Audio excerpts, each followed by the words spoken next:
आजकल मौसम बदल गया है और मैंने भी बहुत कुल्फ़ी आइसक्रीम खा ली है, तो गला थोड़ा सा ख़राब है। Sorry for that. And hello guys, welcome back to my Fauji Baksa. तो आज मेरे फौजी बक्सा में आपके लिए बना है स्टफ्ड मैंगो कुल्फ़ी, जो कि बहुत ही अमेजिंग बनी थी।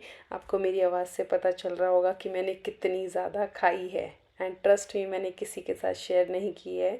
तो मेरे पड़ोसी और जो आसपास के लोग हैं वो डेफिनेटली सोच रहे होंगे हमें तो नहीं मिली, इतनी सारी बनाई थी। तो and trust me guys, procedure एकदम सेम है। कुल्फ़ी के लिए आपको रबड़ी वही सेम बनानी है, वो मैं सेम वीडियो में आपको इसमें भी अपलोड कर रही हूँ। और आगे थोड़ा सा जो डिफरेंट है वो मैं आपको दिखाती हूँ। तो लेट्स स्टार्ट, बनाना स्टार्ट करते हैं। हम पहले अपनी कुल्फ़ी, एक रबड़ी। कुल्फ़ी बनाने के लिए हमें एक भारी तले वाली कढ़ाई चाहिए। तो कढ़ाई मैंने गैस पे रख दी है, साथ ही मैंने उसमें डाला है थोड़ा सा पानी। पानी डालने से दूध जो है नीचे तले में चिपकेगा नहीं। फिर आप यहाँ पर दूध डाल दें।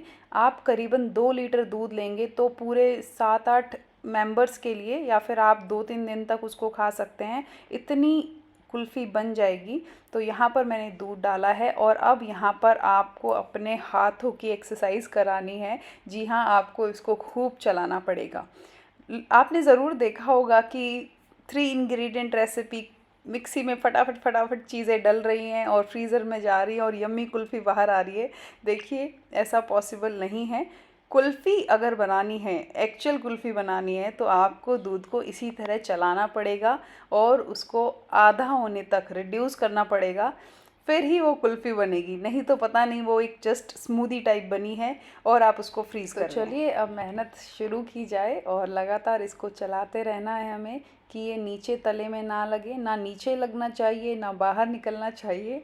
और देखिए, धीरे धीरे दूध की जो क्वांटिटी है वो कम हो रही है और आप देख सकते हैं कि लगातार मैं इसको चला रही हूँ और साइडों में भी एक सूखी सूखी सी एक लेयर्स, जो एक जिसे कहते हैं ना, मलाई आनी शुरू हो गई है।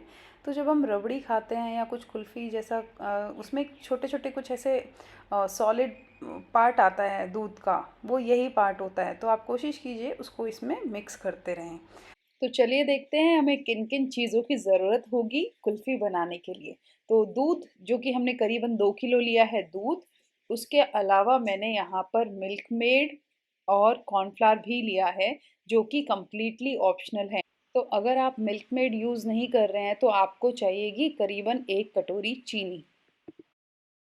अगर आप कुल्फ़ी में मिल्क मेड या कॉर्नफ्लावर नहीं डालना चाहते हैं तो आपको क्या करना है, इसको और कम से कम करीबन आधा घंटा और चलाना है तेज़ आंच पर लगातार हिलाते हुए, और इसको कम से कम 1/3 पार्ट में रिड्यूस करना है। एक रबड़ी जैसा जो हमारा दूध है वो बच जाना चाहिए। और फिर आप उसको जमाकर, चीनी मिलाने के बाद आप उसे जमाकर कुल्फ़ी तैयार कर सकते हैं। लेकिन मैं थोड़ी देर इसको और चलाऊंगी, क्योंकि मैं यहाँ पर आपको आज दिखा रही हूँ मिल्क मेड और कॉर्नफ्लावर की हेल्प से हम कैसे कुल्फ़ी बनाएंगे।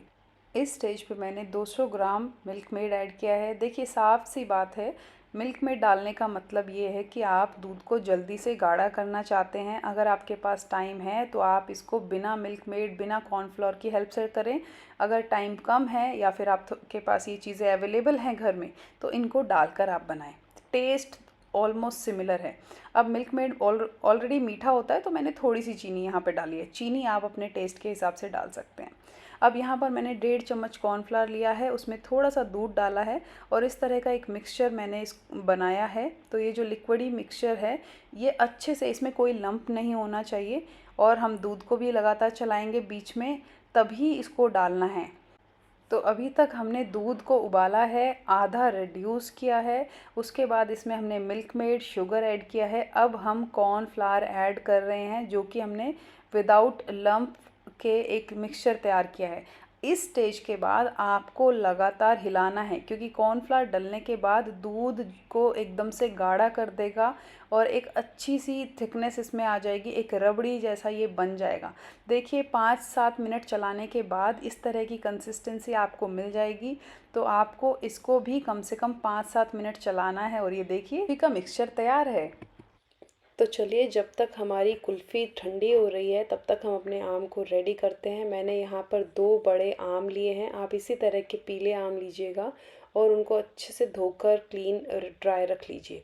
उसके बाद एक चाकू की हेल्प से धीरे धीरे, सिर्फ ये आपको ध्यान रखना है जो भी आप चाकू लें कि वो आम में से आर पार ना हो जाए, सिर्फ गुठली के आसपास से आपको एक उसको डिटैच करना है स्किन से। जो वो पल्प है, जो गुठली है, उसको बाकी के पल्प से आपको डिटैच करना है। कहने का मतलब है कि आम को आपको एज इट इज़ रखना है, सिर्फ गुठली को निकालना है। और यहाँ पे ये मैंने अपने यहाँ हरियाणवी हाथ इस्तेमाल किया और पूरा आम की गुठली को खींचकर बाहर निकाल दिया बिना किसी टूल की हेल्प से।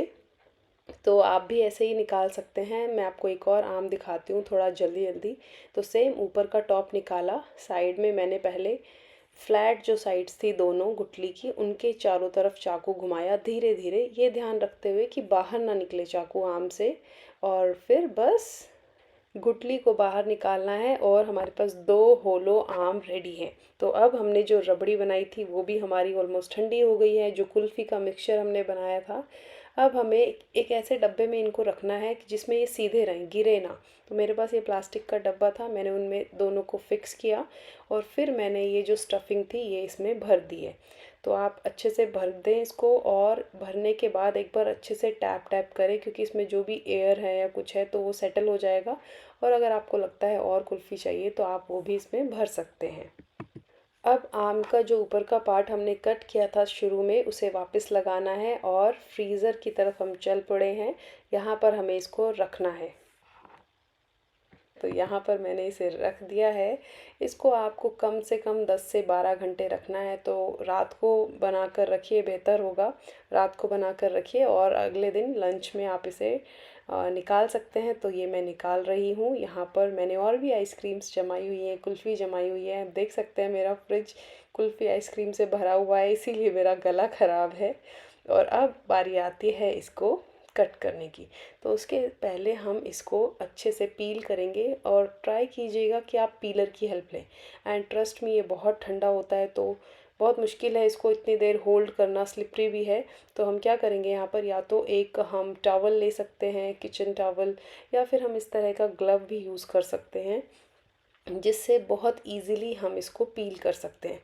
देखिए कितने जल्दी ये पील हो गया है। एंड ये ठंडा हो चुका है, बर्फ़ जैसा हो चुका है, इसलिए बहुत जल्दी पील हो जाएगा। इसी तरह हम सेकंड वाला भी पील करेंगे तो बिना किसी भी मुश्किल के इजीली पील हो जाएगा। अगर आप इसको चाकू से करेंगे तो एक अनइवन आएगा और ऊपर से ज़्यादा भी मैंगो कट सकता है, तो वाई टू वेस्ट मैंगो। अब यहाँ पर सबसे प्यारा काम मेरा, जो मेरा फेवरेट काम है, वो है डेकोरेशन का। Food decoration, I love it. So यहाँ पर एक आम लिया, ऊपर से कट किया मैंने उसको हाफ, और फिर यहाँ पर मैंने स्लीपिंग स्टैंडिंग लाइंस बच्चों के जैसे बना दी है सिंपली। नीचे से थोड़ा सा उसको पुश करना है और इस तरह का एक कर्व हमें फॉर्म करना है। देखिए कितना ब्यूटीफुल लग रहा है। और अब बारी आती है कट करने की। तो बहुत ज़्यादा पतले स्लाइसेस ना करें, थोड़े से मोटे स्लाइस रखें और ट्राई करें कि इवन स्लाइस हो, सबका जो विड्थ है वो सेम हो। बट आप आपकी मर्ज़ी से जैसे भी इसको सीधा भी काट सकते हैं। अगर आप इस तरह के पीसेस नहीं करना चाहते तो आप इसको सीधा आम को 4 पार्ट्स में भी डिवाइड कर सकते हैं। It's up to you. Taste वही है, इंग्रेडिएंट्स वही हैं, बस आपको काटना है। तो ये ज़्यादा प्रेजेंटेबल लगता है। तो देखिए, आप प्लीज़ मुझे कमेंट करके ज़रूर बताइएगा कि इस प्रेजेंटेशन को आप 10 में से कितने नंबर देंगे। तो है ना एकदम बेहतरीन रेसिपी। तो इसमें आप आम भी खा रहे हैं, कुल्फ़ी भी खा रहे हैं, होममेड कुल्फ़ी खा रहे हैं। तो हुआ ना ये हेल्दी ऑप्शन। 50% इसमें आम है, 50% ही तो कुल्फ़ी है। अगर आप बहुत ज़्यादा डाइट कॉन्शियस हैं तो क्यों ना इसे ट्राई करें एक बार।